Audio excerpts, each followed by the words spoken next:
Hello and welcome to the Tej civils news bits analysis program. तो आज हम 23 सितंबर और 24 सितंबर के इम्पॉर्टेंट मेंस एडिटोरियल्स को कवर करेंगे। तो let's start today's news analysis. पहला जो आर्टिकल है वो जीएसटी में हुए रीसेंट अमेंडमेंट्स के रिगार्डिंग है। आफ्टर दैट हम देखेंगे कि कैसे जो हमारी मॉनेटरी पॉलिसी और इन्फ्लेशन पॉलिसी है उसमें और जो हमारी इकोनॉमिक ग्रोथ है उसमें क्या कंसर्न्स हैं। उसके बाद हम देखेंगे right to quiet versus the noise pollution कि नॉइज़ पॉल्यूशन भी एक इम्पॉर्टेंट एनवायरमेंटल फैक्टर के रूप में आने वाले समय में उभर रहा है। उसके बाद हम कवर करेंगे जो डेवलपमेंट वर्सेस एनवायरमेंटल कंजर्वेशन की डिबेट है। तो इस तरह की जो आर्टिकल है वो आपके ऐसे में both in Hindi and English they are important, तो विल कवर दैट। उसके बाद there was a very good article regarding the America का जो विड्रॉल है मल्टीलेटरलिज्म से, तो इसको सर ने नाम दिया था अन अमेरिकन। सी राजा मोहन जी द्वारा लिखा गया आर्टिकल काफ़ी अच्छे वे में ग्लोबल लेवल पे जो डी ग्लोबलाइजेशन ट्रेंड्स देखने को मिल रहे हैं उसको एनालाइज करता है। After that in last we will cover today's mains practice question. तो let's start today's news analysis. तो दिस इज जीएसटी 2.0। तो क्या क्या चेंजेस हुए हैं और क्या इशू है, आज इसको हम इसी एक कंप्लीट एडिटोरियल में कवर करेंगे। तो सबसे पहले जीएसटी 2.0 है क्या और क्यों लाने की इसे ज़रूरत पड़ी। तो देखिए कुछ ऐसे पॉइंट्स थे, for example rationalisation of slabs rate. अब उन स्लैब्स रेट्स में भी इन्वर्टेड ड्यूटी स्ट्रक्चर का इशू था, हमने पहले भी कवर किया है कि कुछ प्रोडक्ट्स थे फॉर एग्जांपल कॉटन, बाइसाइकिल्स, इस तरह के जो प्रोडक्ट्स थे वहाँ पे इन्वर्टेड ड्यूटी स्ट्रक्चर हमें देखने को मिलता है। तो इट रैशनलाइज दैट प्रॉब्लम। उसके बाद ये सिंप्लीफाई करता है जो मल्टीपल स्लैब स्ट्रक्चर है। If you see the global world like Australia या फिर चाहे कनाडा हो जाए तो वहाँ पे usually single rate GST follow किया जाता है। हाउएवर इंडिया में मल्टीपल जीएसटी स्लैब्स थी, तो अब हमने इसे दो स्लैब पे रिस्ट्रिक्ट कर दिया है। इसके साथ ही जो जीएसटी के नए अमेंडमेंट्स हैं, बिकॉज इनके कारण आपकी जो डोमेस्टिक कंजम्पशन की प्रोडक्ट्स हैं वो काफ़ी चीपर होंगे, तो it will definitely give a boost to disposable income which in turns led to the private consumption, और अल्टीमेटली उसका क्या रिजल्ट होगा, आपका जीडीपी में भी आपको उसकी वृद्धि देखने को मिलेगी। साथ ही ये इन्वेस्टमेंट को भी इंकरेज करता है। And polity point of view से अगर हम देखें तो ये हमारे फिजिकल फेडरलिज्म को भी बढ़ावा देता है। एक्चुअली में सेंटर और स्टेट में जो जीएसटी कंपनसेशन सेस हैं या जो फंड्स ट्रांसफ़र है उनको लेके काफ़ी इशू रहते हैं। तो एक जीएसटी अपीलेट ट्रिब्यूनल की जो परिकल्पना है वो प्रारंभ में की गई थी। हाउएवर ये अभी तक ऑपरेशनलाइज नहीं हुआ है, बट जीएसटी 2.0 में कहा गया है कि this tribunal will came into force. तो ये काफ़ी अच्छा स्टेप है ताकि कि जो फिजिकल फेडरलिज्म में हमारे इश्यूज हैं उसको दूर किया जा सके। अब जीएसटी के रिगार्डिंग ही हम एक स्टैटिक कंसेप्ट भी पहले देख लेते हैं। तो माइक्रो इकोनॉमिक्स में एक लाफेर कर्व का कंसेप्ट होता है। तो बेसिकली लाफेर कर्व जो है वो टैक्स रेट की ऑप्टिमाइजेशन स्केल को बताता है कि अगर आप टैक्स रेट को बहुत कम रखेंगे तब भी आपका जो टैक्स बेस होगा वो कम होगा, तो आपका रेवेन्यू कम होगा। बट एक पॉइंट या एक रेंज ऐसी आएगी जहाँ पे you will have a tax which is effective for revenue also, और जो हमारे कंज्यूमर हैं उन पे भी वो उतना आर्थिक बोझ ना डाले। पर अगर हम उसके बाद जाएंगे तो फिर वापस आपका टैक्स रेवेन्यू में आपको कमी देखने को मिलेगी। तो वर्तमान में सरकार ने जो दो जीएसटी स्लैब्स निर्धारित की गई है जो कि 5% और 18% है फॉर द मैक्सिमम प्रोडक्ट, तो ये एक ऑप्टिमम रेंज हमें लाफेर कर्व में बताता है। आप अपने मेंस आंसर में इस तरह से एक छोटा सा लाफेर कर्व भी बना सकते हैं and this will be a very good value addition to your answer as well. तो ये प्रीलिम्स में भी आपसे पूछा जा सकता है कि लाफेर कर्व किसके बीच में रिलेशन शो करता है, तो it shows relation between the revenue and the tax rates. तो अब देखते हैं कि क्या क्या चेंजेस इसमें हुए हैं। तो सबसे पहले जो मल्टीपल स्लैब्स हमारी थी 5%, 12%, 18%, 28%, इनको हटा के सरकार ने दो ही स्लैब रखी है विच इज़ 5% एंड 18%। साथ ही जो एक्सेप्शनल गुड्स हैं जो कि सिन और डीमेरिट गुड्स में आते हैं, ऐसे कुछ प्रोडक्ट्स पे हायर कंजम्पशन रेट के कारण 40% टैक्स स्लैब रखी गई है। बट कुछ एक्सेप्शनल टैक्स रेट भी आपको देखने को मिलेगी, जैसे कि जो रफ डायमंड्स हैं उन पे 0.25% जीएसटी लगता है। साथ ही 1.5% लगता है आपके कट एंड पॉलिश डायमंड्स पे। इसके साथ ही देखिए कि जो 12% की रेट ऑल दो अबॉलिश कर दी गई है, but non sand lime brick एक ऐसी चीज़ है जिस पर भी 12% का जीएसटी लगता है। तो ये जो कुछ एक्सेप्शंस हैं ये आप अपने प्रीलिम्स के लिए नोट डाउन कर सकते हैं। Question can be asked from these exceptional tax rate as well. अब इसके साथ ही ना केवल गुड्स को सस्ता बनाया गया है, जो आपके सर्विसेज हैं उसमें भी काफ़ी रिफॉर्म किए गए हैं। फॉर एग्जाम्पल जो आपका पहले हेल्थ इंश्योरेंस था, it was tax at 18%, but now it has made on a lower tax rate. इसके साथ ही चाहे जो होटल सर्विसेज हैं उनमें भी काफ़ी चेंजेस किए गए हैं। तो जो वेलफेयर सर्विसेज है, for example health and life insurance, they have been exempted from the GST. तो ये डुअल पर्पस सर्व करता है कि goods and services in both sector they have made this reform. तो कंज्यूमर को इसका क्या बेनिफिट होगा? This is a very good graph which you can make in your mains answer as well. Basically graph show करता है कि जिस circle का साइज जितना बड़ा है उसका डेली कंजम्पशन में जो पोर्शन है यू हमारे, वो उतना ज़्यादा है। फॉर एग्जांपल टैबेको का अगर आप देखेंगे तो वो बहुत छोटा है क्योंकि डेली कंजम्पशन का ये उतना बड़ा पार्ट नहीं है। अब आप देखिए कि पहले ये जो टैबेको था ये नियरली 28% पे टैक्स किया जाता था, but now it will be tax at 40%। तो इस तरह के डीमेरिट गुड आप बता सकते हैं। Examiner will be very happy to see कि you have this conceptual clarity कि आपने डीमेरिट गुड्स के लिए हायर टैक्स रेट को ऑप्ट किया है।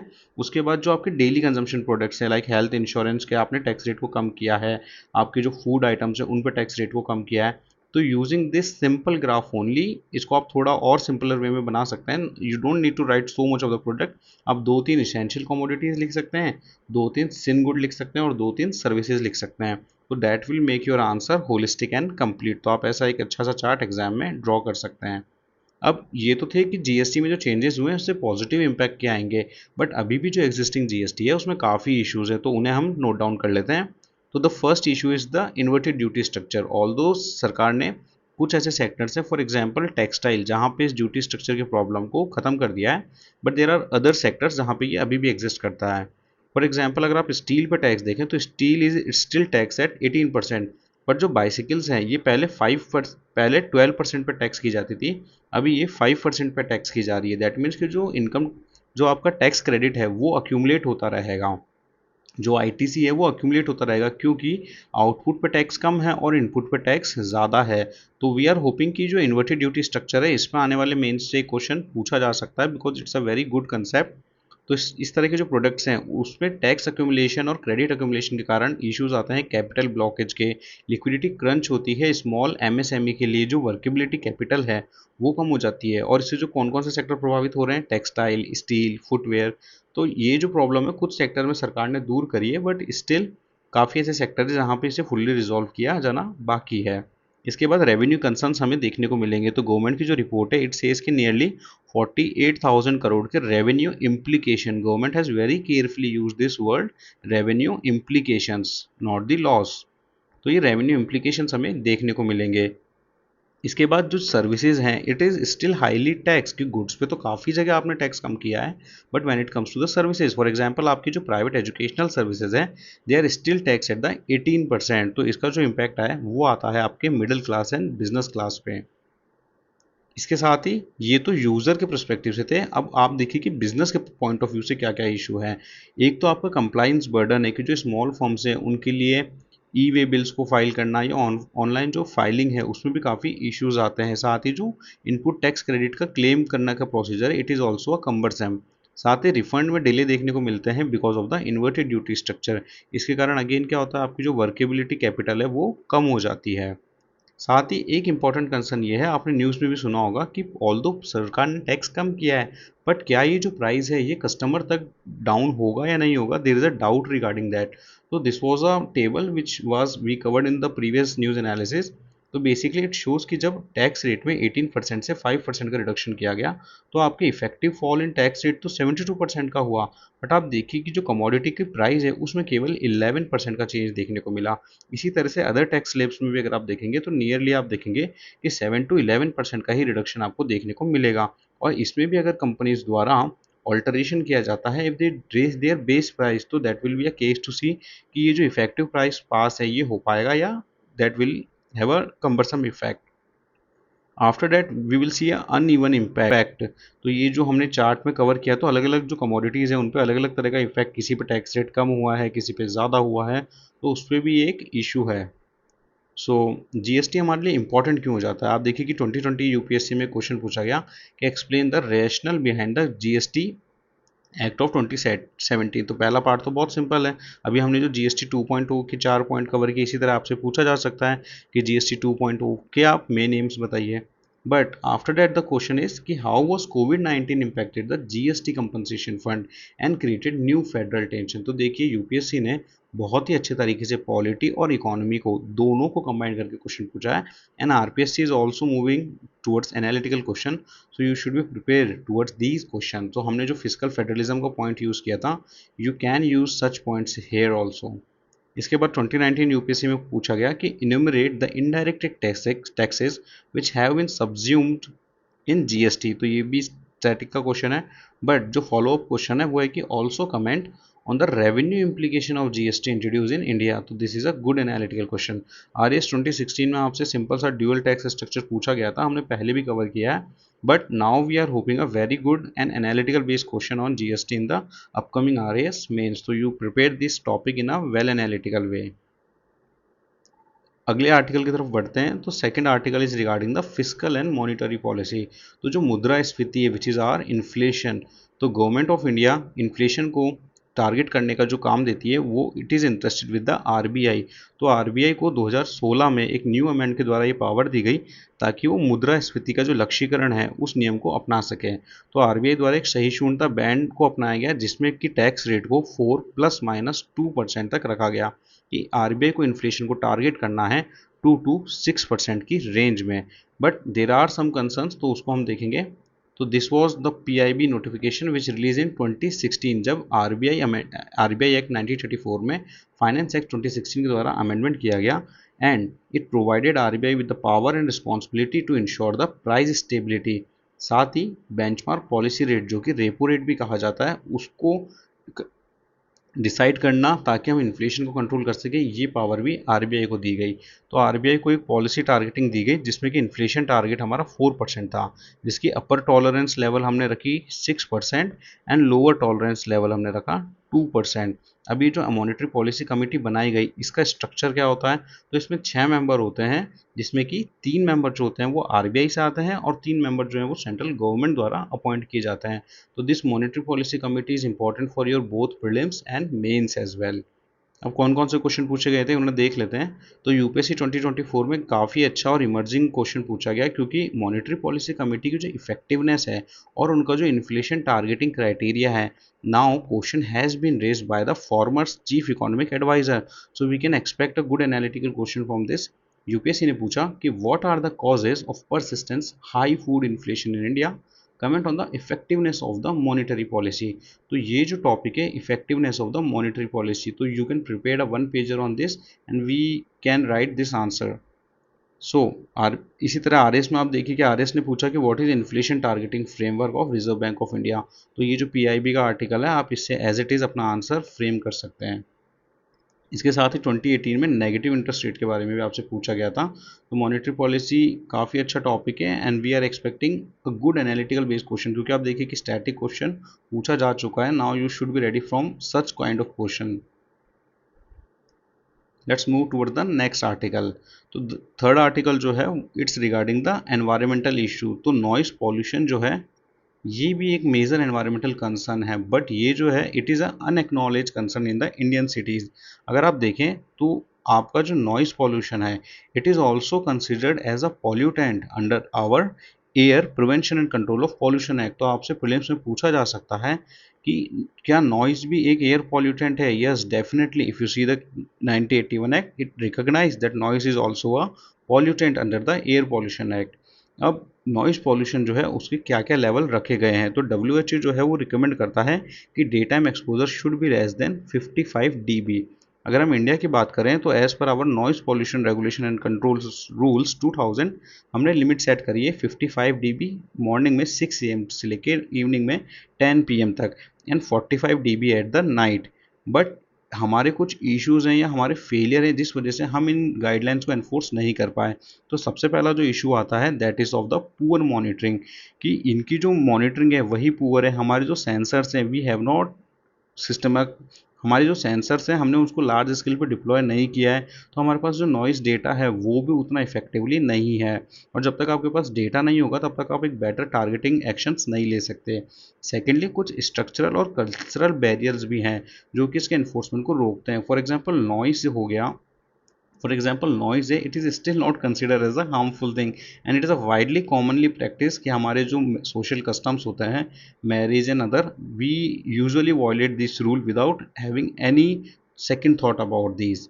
थर्ड जो है, गवर्नेंस जो है वो फ्रेगमेंटेड है, मल्टीपल बोर्ड्स हैं, मल्टीपल म्यूनसिपैलिटीज कमीशंस हैं, तो इन सब में जो जुरिस्डिक्शन इशू है ये भी एक हिंड्रेंस देता है इसके इफेक्टिव इम्प्लीमेंटेशन में। तो अब बात क्या होना चाहिए, तो एग्जैक्टली जो ये इश्यूज थे कि हमारी मॉनिटरिंग पुअर है तो हमको मॉनिटरिंग स्ट्रक्चर को बेटर करना पड़ेगा, मल्टीपल एजेंसीज में कोऑर्डिनेशन को बढ़ाना पड़ेगा, और सोसाइटी में जो एक कल्चरल इग्नोरेंस है इस चीज़ को लेके कि noise is also a pollution, तो हमको कम्युनिटी को इंगेज करना पड़ेगा ताकि जो हमारी प्रैक्टिसेस हैं, सोशल प्रैक्टिसेस हैं, वहाँ हम इस तरह के इश्यूज को टैकल कर पाएँ। तो this was a good thought provoking article कि right to quiet is also a fundamental right, and हमें फ्यूचर में देखने को मिलेगा कि इस तरह का केसेस आपको सुप्रीम कोर्ट में हो सकता है। You will see such judicial activism cases from the supreme court side. Let's move towards the next article. तो this article is very relevant for your essay right. तो ऐसे के paper में आपको प्रकृति एवं विकास के बीच जो कॉन्फ्लिक्ट हैं, जो डाइवर्जेंस है, उसे आप देखेंगे कि प्रीवियस ईयर में काफ़ी क्वेश्चंस पूछे गए हैं। तो ये आर्टिकल ऐसे पर्सपेक्टिव से काफ़ी इंपॉर्टेंट हो जाता है, and there were some good points as well. अगर आप भारतीय वन रिपोर्ट को देखें तो इसने हमें इस क्षेत्र में थोड़ी राहत दी है, क्योंकि लेटेस्ट रिपोर्ट के अकॉर्डिंग हमारा जो वन क्षेत्र है और कुल वन और जो वृक्षावरण क्षेत्र है वो अब 1445 वर्ग किलोमीटर की वृद्धि उसमें देखने को मिली गई है। हालांकि अगर हम हमारी नेशनल फॉरेस्ट पॉलिसी की तरफ से देखें तो 1988 में हमने 33% का टारगेट रखा था।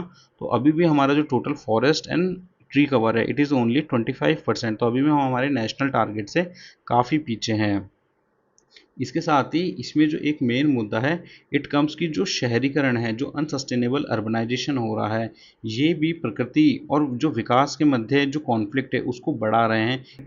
इसका परिणाम हमें देखने को मिला हमारे शहरों में, जो लैंडस्लाइड्स का इशू हमें देखने को मिला, फ्लैश फ्लड्स हमें देखने को मिले, रिसेंट टाइम में हमें क्लाउड बर्स्ट देखने को मिले। तो इस तरह के जो इम्पैक्ट हैं वो दर्शाते हैं कि अगर जो विकास है वो सस्टेनेबल नहीं होगा तो we will have to face the negative impact of this. तो ये जो है, this was a very good article regarding your essay paper, तो you should read this and you will get some good points from this. And last article जो है it is regarding the US withdrawal from the multilateralism. तो US जो है, जो जाना जाता था एक समय पे ग्लोबलाइजेशन के लिए कि यूएस ने वर्ल्ड को एक न्यू प्लेटफॉर्म, एक न्यू कंसेप्ट प्रोवाइड किया which was the one world, कि वर्ल्ड जो है वो मोर इंटरकनेक्टेड होने लगा and we move toward the globalization. But अगर आप रिसेंट टर्म में देखेंगे तो because of the US action world is moving towards from the globalization to the deglobalization. तो सी राजा मोहन सर लिखते हैं कि यूनाइटेड नेशन जनरल असेंबली का 80th सेशन अभी रिसेंटली रन हो रहा है and we will see some impact of this US decision as well. तो सबसे पहले ये पूरा आर्टिकल क्या है, तो it is regarding the US withdrawal from the multilateralism. तो अगर आप ट्रम्प की फर्स्ट अमेरिका फर्स्ट पॉलिसी को देखेंगे तो it's clearly shows US withdrawal और US retreat from the multilateralism. कुछ एग्जांपल्स हमारे पास है कि जैसे ये जो यूएन की कंट्रीब्यूशन है, अमेरिका ने उसे 80% से भी कट डाउन किया है। इट साथ ही यूएस ने विड्रॉल किया पेरिस क्लाइमेट एग्रीमेंट से, जो कि ग्रीन एनर्जी और हमारे पॉल्यूशन लेवल को और हमारे जो टेम्परेचर राइज लेवल है उसको रिस्ट्रिक्ट करने की बात करता था। इसके साथ यूएसए ने फंडिंग कम करी यूनेस्को की या ह्यूमन राइट काउंसिल की। इसके साथ ही अगर हम जो ईरान के साथ न्यूक्लियर डील थी जिसको कि हम JCPO के नाम से भी जानते थे, we also saw see USA retreat from that deal. इसके साथ ही जो हमारे रेफ्यूजी या इमिग्रेंट के क्राइसिस हैं उसमें भी यूएस ने अपने काफ़ी जो ऑर्गेनाइजेशन थे उनकी फंडिंग को कम कर दी। तो आइडियोलॉजिकल बेसिस जो है यूएस की इस तरह का डिसीजन का वो आता है हेरिटेज फाउंडेशन के प्रोजेक्ट 2025 से। तो this was a very interesting vision document, so will see this. तो बेसिकली ट्रंप के इलेक्शन से पहले ही एक हेरिटेज फाउंडेशन द्वारा एक डॉक्यूमेंट जारी किया गया जिसको कि नाम दिया गया प्रोजेक्ट 2025। तो ये हेरिटेज फाउंडेशन द्वारा जारी किया गया था। इसमें काफ़ी सारी एजेंसीज एंड ग्लोबल इंटेलेक्चुअल्स थे, उनके द्वारा ट्रंप एडमिनिस्ट्रेशन के लिए एक पॉलिसी रिफॉर्म और एडमिनिस्ट्रेशन रिफॉर्म का एजेंडा डिसाइड किया गया कि ऐसे कौन कौन से एक्शंस होंगे जो यूएस प्रेसिडेंट आने वाले समय में देखने को, ऐसे कौन कौन से डिसीजन होंगे जो आने वाले समय में यूएस प्रेसिडेंट द्वारा लिए जाएंगे। तो अगर हम इस विजन डॉक्यूमेंट को देखें तो जो मेन एम था वो था कि जो कंजर्वेटिव प्रोमिसेस हैं उनको अपहेल्ड करना। तो ऐसे कौन कौन से प्रोमिसेस थे, तो इन प्रोमिसेस में कहा गया कि इमिग्रेशन में रिफॉर्म किया जाएगा, कि जो इमिग्रेशन के लिए वीज़ा फीसेज हैं उनको बढ़ाया जाएगा, जो उनको एक्टिव ड्यूटी मिलिट्री पर्सनल द्वारा उनकी वॉच गार्ड्स हैं उसको बढ़ाया जाएगा। इसके साथ ही अगर आप देखें कि क्लाइमेट के लिए कहा गया कि जो फेडरल फंडिंग है उसको रिड्यूस किया जाएगा, और ये हमें रिफ्लेक्ट होता है जब यूनाइटेड नेशन जो है वो पेरिस एग्रीमेंट से एग्जिट कर जाता है। इसके साथ ही जो रिप्रोडक्टिव राइट्स हैं उन्हें यूएस में अबॉर्ट, इसके साथ ही जो रिप्रोडक्टिव राइट्स हैं, for example medical termination of the pregnancy, तो हमें प्रीवियस ट्रम्प के जो प्रीवियस एक्शंस थे उसमें भी देखने को मिला कि कैसे ट्रम्प ने अबॉर्शन को जो है वो एक राइट देने से मना कर दिया। साथ ही जेंडर आइडेंटिटी, फॉर एग्जांपल जो होमोसेक्सुअल पीपल्स हैं, for them also they have taken the strict measure. इसके साथ ही यूनिटरी एग्जीक्यूटिव का जो कंसेप्ट है वो ट्रम्प द्वारा कंसेप्चुलाइज किया जा रहा है, जहाँ पे एंटायर फेडरल ब्यूरोक्रेसी को डायरेक्ट प्रेसिडेंट के कंट्रोल में रखा जा रहा है। तो ये कुछ एम्स थे प्रोजेक्ट 2025 के, and you will clearly see कि ट्रम्प जो डिसीजंस ले रहे हैं it is align with these stated aims of the project 2025. So you can use this project 2025 in your mains answer. अब यूएन में यूएस की कितनी भागीदारी है, तो इफ़ यू सी कि यूएस की नियरली 22% जो फंड्स हैं ये जो है वो यूएसए से आते हैं। चाइना जो है वो सेकंड यूएसए के बाद है जो नियरली 20% ऑफ द फंड्स को प्रोवाइड कराता है। तो एक न्यू डिबेट आने वाले समय में हमें देखने को मिलेगी जहाँ पे कि हम चाइना का राइज देखेंगे in place of the vacuum which is created by the United states. तो अगर हम चाइना के लिए कंसर्न से देखें तो चाइना की क्या अपॉर्चुनिटीज़ हैं, तो यूएस की जो रिट्रीट है वो एक स्ट्रेटेजिक वैक्यूम प्रोवाइड करती है चाइना को इन द यूनाइटेड नेशन। तो चाइना सिस्टमेटिकली अपनी जो प्रेजेंस है वो बढ़ा रहा है। China is taking the leadership post in the United nation agencies, तो वो ग्लोबल गवर्नेंस को इंश्योर कर रहा है। उसके साथ ही वो बेल्ट एंड रोड इनिशिएटिव से दुनिया को एक कनेक्टिविटी प्रोवाइड कर रहा है, जिसके कारण कि वो ग्लोबल डेवलपमेंट प्रोजेक्ट्स को फंड कर पा रहा है। साथ ही वो यूएन में न्यू ऑर्गेनाइजेशंस और जो ग्लोबल साउथ है उसके लिए भी global south outreach, SCO corporations, इसके साथ ही वो अपने जो यूएस चाइना राइवलरी है उसको यूज़ कर रहा है to reform the United Nation. तो अगर चाइना की दृष्टि से देखें तो China is able to ensure its global governance agenda, its developmental agenda and its global security platform because of the vacuum which is created by the United States. अब India के लिए जो यूएस का मल्टीलेटरलिज्म से withdrawal है इस पे क्या इम्पैक्ट होगा और क्या अपॉर्चुनिटीज़ हमारे सामने है, इसे हम देख लेते हैं। तो करंट वर्ल्ड, ये करंट हमारी पोजीशन हम देखें तो we are a middle power and we are a power of global south. तो we are active participant in peace keeping climate negotiation, but जब फंड्स की बात आती है तो वी आर लैगिंग बिहाइंड। तो ये इन्फोग्राफिक अगर आप देखें तो जो यूएन पीस कीपिंग फोर्स है उसमें भी इंडिया एक बहुत one of the largest contributor है। बट अगर आप यूएन पीस कीपिंग की फंडिंग देखें तो उसमें आप देखेंगे कि United States and China are the dominating partner, whereas we can not see India in this infographic. तो ये कंसर्न शो करता है कि although in terms of human resources we are contributing, but funding में अभी भी हम काफ़ी पीछे हैं। अब इंडिया के लिए क्या अपॉर्चुनिटीज़ है, सर कहते हैं कि जो हमें इशू बेस्ड अलायंस है and it is the foreign policy of India also कि we believe in the issue based alliance. यही रीज़न है कि आज इंडिया क्वाड के साथ भी कंट्रीब्यूट कर रहा है तो इंडिया ब्रिक्स के साथ भी काम कर रहा है। तो हम अपने इशू बेस्ड अलायंस या कोलिशंस को बढ़ाना पड़ेगा, जैसे एआई हो जाए, हेल्थ, क्लाइमेट गवर्नेंस, इस तरह के जो इशू बेस्ड एरिया है वहाँ पर हमने अपने प्रेजेंस को बढ़ाना पड़ेगा। साथ ही हमें अपनी जो पोजीशन है global north and global south के बीच की उसको लिवार्स करना पड़ेगा to act as a bridge. तो this is a good opportunity for India. अब थ्रेट इंडिया के लिए क्या क्या है, तो यूएस चाइना की जो राइवलरी है वो इनस्टेबिलिटी प्रोवाइड कर रही है मल्टीलेटरल फोरम्स के रूप में। तो हमने डब्ल्यू का कोविड के केसेस में देखा कि कैसे W becomes redundant because of that. हमने डब्ल्यू के केस में देखा कि कैसे डब्ल्यू का जो अपीलेट ट्रिब्यूनल है it is almost a defunct. इसके साथ ही जो श्रिंकिंग स्पेस हो रहा है for the middle power if the bipolarity deepens की India will face a tough time to manage between these two powers. साथ ही जो फंडिंग कट्स हैं it may hit some issues like piece कीपिंग्स, हमारे जो क्लाइमेट एम्बिशंस हैं तो India पे भी उसका काफ़ी इंपैक्ट हमें देखने को मिलेगा। तो finally what is the way forward India, we have to ensure कि हम अपने जो मल्टीलेटरल एंगेजमेंट्स हैं उन्हें बढ़ाएं। साथ ही हमारा जो फाइनेंशियल कंट्रीब्यूशन है to the United Nation we will also have to increase because China की जो चेकबुक है its size is getting bigger and bigger. साथ ही हमें जो ग्लोबल साउथ के कंसर्न्स हैं, इक्विटी, सस्टेनेबिलिटी, इस तरह के इश्यूज को भी रेस करना पड़ेगा। And finally we have to promote new alliances across region and issues. तो ये काफ़ी अच्छा आर्टिकल था मल्टीलिटरलिज्म के रिगार्डिंग कि कैसे इंडिया के क्या कंसर्न है, कैसे चाइना इस वैक्यूम की लिवाज कर रहा है और क्यों यूएसए इस तरह की एक विड्रॉल पॉलिसी को फॉलो कर रहा है। तो इस सेक्टर से हम देख लेते हैं कि कौन कौन से पीवाईक्यू पूछे गए हैं। तो basically we can cover this area and shifts in Indian foreign policy. तो 2024 में पूछा गया था कि how will president Donald Trump's threat of US retreat from multilateral institution affect international peace and security। तो अब आप देखिए कि अगर आप इस तरह के क्वेश्चन में स्टार्ट ही करते हैं प्रोजेक्ट 2025 से, तो that will create a all together impact on examiner. तो इस तरह के जो पॉइंट्स हैं ये आपको कभी भी किसी कोचिंग के बुकलेट्स में नहीं मिलेंगे। You will get this point if you daily read newspaper, if you do brain storming, तभी आपको इस तरह के ब्राउनी पॉइंट्स मिलेंगे and that will make your answer stand apart. इसी तरह से 2023 में भी आप देखिए सिमिलर ही क्वेश्चन पूछा गया, but this time this was asked from the Indian perspective कि जो भारत की विदेश नीति है वो विकसित उत्तर और दक्षिण के जो विकासशील देशों के नेतृत्व के बीच में दुविधा में रहती है, तो इस कथन का हमें विश्लेषण करना था। इसके साथ ही 2016 में पूछा गया कि शीत युद्ध के अंत के उपरांत भारत की विदेश नीति में आए हुए महत्वपूर्ण परिवर्तनों का विश्लेषण कीजिए।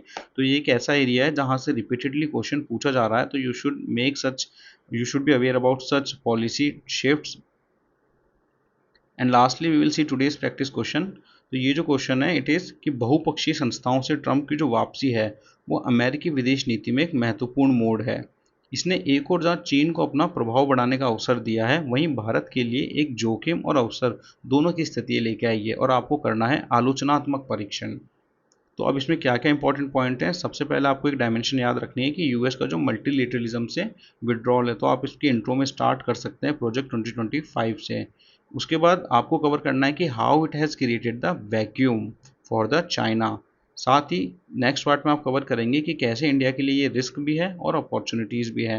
You can write this answer and if you write this answer you can send this answer at our Tej civils Tejas Tau help desk. You can scan this QR code and we will make sure that we check your answer. So that was all in today's news analysis.